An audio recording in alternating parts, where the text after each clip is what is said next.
ኢትዮጵያ ትርከበን ብርክት ዝበላ ሃገራት ኣፍሪቃ በሰንከቲ ኣብ ኢራን ዘሎ ኩነታት ከምኡ ድማ ምዕፃው መፃው በሆርሙዝ ሓያል ዝኾነ ቆጠባዊ ፀቕጢ ገጢምዋን ከም ዘሎን ነዚ ንምብዳህ ድማ ዝተፈላለየ ስጉምታት ክወስዳ ጀሚረን ምህላወን ተገሊጹ። ኣብቲ ወፂእ ዘሎ ዜና ድሮ ስጉምቲ ክወስዳ ጀሚረን ዘለዋ ሃገራት ኣፍሪቃ ኢትዮጵያ፣ ግብፂ፣ ደቡብ ኣፍሪቃ፣ ናይጄርያ፣ ዚምባብዌ፣ ጋና፣ ኬንያን ካልኦት ሃገራትን ከም ዝኾናን ብሰንኪ ምዕፃው መፃው በሆርሙዝ ድማ ኣብዘን ሃገራት ዋጋ ሃለኽቲ ነገራት ከም ዘየደ ተሓቢሩ። ነዚ ንምቅላልካ እተን ሃገራት ስጉምታት ክወስዳ ጀሚረን ከም ዘለዋን ገለ ካብቲ ስጉምታት ድማ ኣብ ምጥቃም ነዳዲ ክቁጥባ ከምኡ ውን ኣብ መዳይ ሃለኽቲ ነገራት ምቁፅፃር ክገብራየን ጀሚረን ዘለዋ። ትካል ቀይሕ መስቀል ድማ ኣብ ከም ኢትዮጵያን ናይጄርያን ዝኣመሰለ ሃገራት መንግስቲ ኣብ ነዳዲ ክቁጥብ ጀሚሩ ዘሎ ብምዃኑ ኣብ ህፁፅ እዋን ዝጥቀመሉ ዝነበረ ተንቀሳቓሲ ሕክምናታቱ ከምቲ ዝድለ ፀዓት ናይ ምርካብ ተኽእልኡ ስለ ዝጎድል ኣብ መፃወቢ ሆርሙዝ ናይ ሰብኣዊ ኩነታት ኮሪደር ክኽፈትን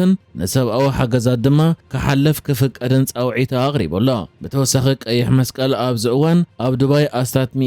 $130,000 ዝበፅሕ ናብ ሱዳን 20,000 ህዝቢ ዝተባሃለ ሰብኣዊ ሓገዝ ብሰንኪ ምዕፃው መፃው በሆርሙዝ ክሓልፍ ከም ዘይከኣለ ዘሎ እውን ሓቢሩ። ከም ዝፍለጥ ኢትዮጵያ ሓንቲ ካብተን ብበዝሒ ካብ ሃገራት ዓረብ ዝመፅእ ነዳዲ እትጥቀም ኮይና ካብ ከም ሕቡራት ኢማራት ዓረብ፣ ስዑዲ ዓረብን ኩዌትን ድማ ዝበዝሕ ነዳዲኣ ከም እትገዝእ እዩ ዝግለጽ። እቲ ሃገር ከዓ ብወደብ ጅቡቲ ዝኣቱ ኣብ ርስቲ ናይ ወደብ ክፍሊት ብሰንኪ ምዕፃው መፃው በሆርሙዝ ዋጋ ምጉዓዝን ናይ መራኽብ መድሕን ወይ ኢንሹራንስን እውን ዛይዶ በምህላው እቲ ሃገር ኣብ ትሕቲ ከቢድ ቆጠባዊ ፀቕጢ ኣትያ ምህላዋ ተገሊጹ። በዚኣ ከዓ ኢትዮጵያ ንከም ግብፂ፣ ጋናን ደቡብ ኣፍሪቃን ብምኽታል ብሰንኪ ኩናት ኢራንን ምዕፃው መፃው በሆርሙዝን ዘጋጥማ ቆጠባዊ ፀቕጢ ንምግታእ ኣብ ነዳዲ ዝፀንሐ ቀረፅ ተጉድሎ ድጎማ ናይ ነዳዲ ትገብር ከምኡውን ዋጋታት ፀዓት ተጉድል ምህላዋ ዝሕበር ዘሎ። ኣብዚ እዋን ብሰንኪ ምዕፃው መፃው በሆርሙዝ ግብፂ ጥራይ ካብ መትረብ ስዌዝ እትረኽቦ ዝነበረት ኣታዊ ብቢልዮናት ከም ዝጎደለ ይሕበር ኣሎ።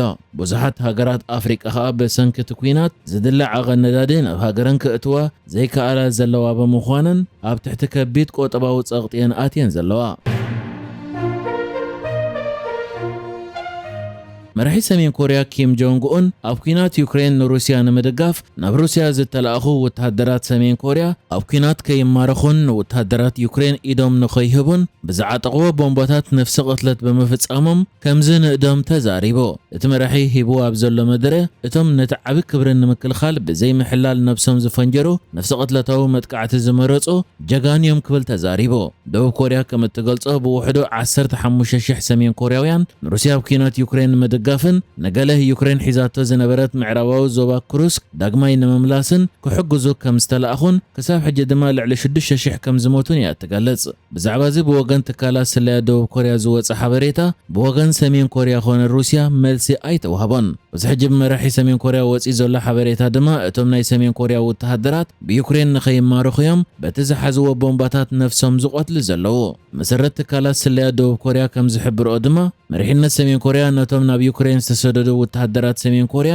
ኣብ ትሕቲ ሰራዊት ዩክሬን ከይኣትዉ ከም ዘመኸርዎምን እንድሕር ተኸቢቦም ድማ ነፍሶም ክቆትሉ ከም ዘለዎም ከም ዝኣዘዝዎምን እዮም ዝገልጹ። ኪም ጆንግ ኡን ከዓ ኣብዚ ሕጂ ኣስሚዕዎ ዘሎ መደረ ካሕሳ ዘይፅበ መስዋእቲ ከምኡ ድማ ሽልማት ዘይፅበ ተወፋይነት ብምባል እዩ ነቶም ነፍሲ ቅትለት ዝፈጸሙ ጀጋኑ ክብል ገሊፅዎም ዘሎ። ኣብ ሰሜን ኮርያ ሰራዊት እቲ ሃገር ኣብ ታዕሊም ኣብ ግዜ ውግእ ከይማረኹን ኣብ ምምራኽ ከይወጥቁ ድማ ነፍሶም ክቆትሉን ዝምከሩ ኮይኖም እንድሕር ተማሪኾም ድማ ከም ክድዓት ከም ዝቁፀር እዮም ትእዛዝ ዝወሃቦም። እዚ ይኹን እምበር ሰሜን ኮርያውያን ናብ ኩናት ዩክሬን ካብ ዝስደዱ ክሳብ ሕጂ 2 ሰሜን ኮርያውያን ዝተማረኹ ኮይኖም መንገዲ ናይ ደቡብ ኮርያ ኤምባሲ ድማ ናብ ናይ ደቡብ ኮርያ ማዕከናት ዝቐረቡ ኮይኖም ኣብቲ ማዕከናት ድማ መግለፂ ሂቦም እዮም። ሓደ ካብቶም መግለፂ ዝሃቡ ሰሜን ኮርያውያን ከዓ ካብ ዝማረኽ ነፍሱ ብዘይ ምቕታሉ ከም ዝጠዓስ ኣብ ካሜራ ክዛረብ እንከሎ ካልኦት ኩሎም ምስኡ ዝነበሩ ድማ ንኸይማረኹ ነፍሶም ከም ዝቆተሉን ንሱ ግን ከም ዘይሰመረሉን እዩ ተዛሪቡ ነይሩ።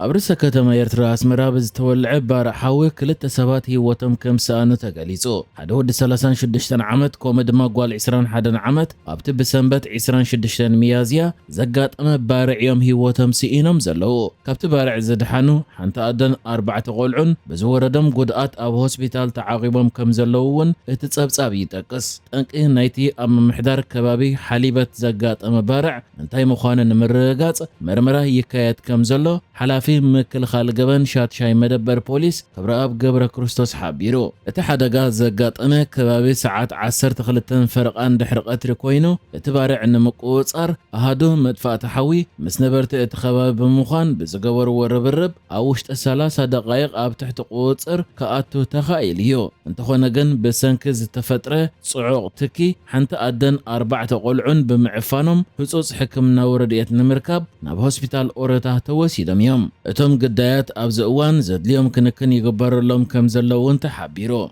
حبرتسب مسحاوي بزتحز قبوت انقاغه قبر استمحصونو سب مزمت فاتحوي تقاص علي بحريات زلو نبرت اوشت منبر ابايت كاب مخزان كوقوت ابوص اوعيت اغريبم አለው بيرترا بارع حوي منبر ابايتي سحتي زقاطم እኳ እንተኾነ ዝዝሓለፈ ቀረባ ዓመታት ግን ሓሓሊፎ ክርአ ጸኒሕዮ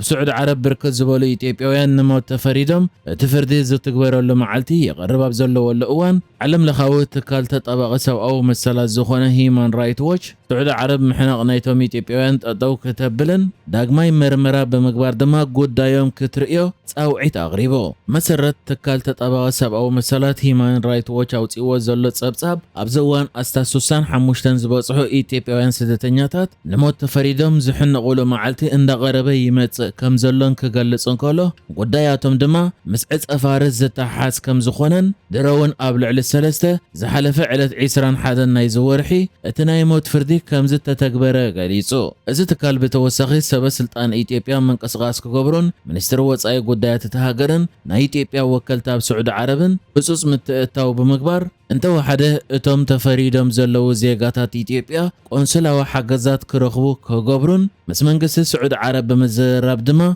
قدايم دقيمو كم زرقه كغبرون يصاوعيت اغريبو زركب كم زفلت ابز حلفك قربا معلتات بصحفت قدايات من اسيات تግራይ اب سعود عرب بركز زبلو اثيوبيان سدتنياتات نموت تفريدم علته ما حنقتم اندا قربي يمصالو بمبال منستري وصاي قدايات اثيوبيا دبلوماسياو متأتاو كغبرن نتي ناي محنقتي وسانه دما ططاو نخبلن نتم استقيدو ككالاخلن صاوعيت اغريبون يريو مسرت ناي تግራይ بصحفت من اسيات ذهبوا حبريتا دما ابزوان لعلك 200 زبصحو اثيوبيان من اسيات اب عسير زبهال ناي سعود عرب زوبا اب زركب بيت مأسرته كم زركبون كابزيوم دما بجمله نموت تفردو كم زلون 34 كاب فولي ناي محنقتي معلتهم عند غربي يمص مهلاو حبيريو نحجز تدالو الزيناتات ازينيرو بكالك سب نرغب سلام نعخم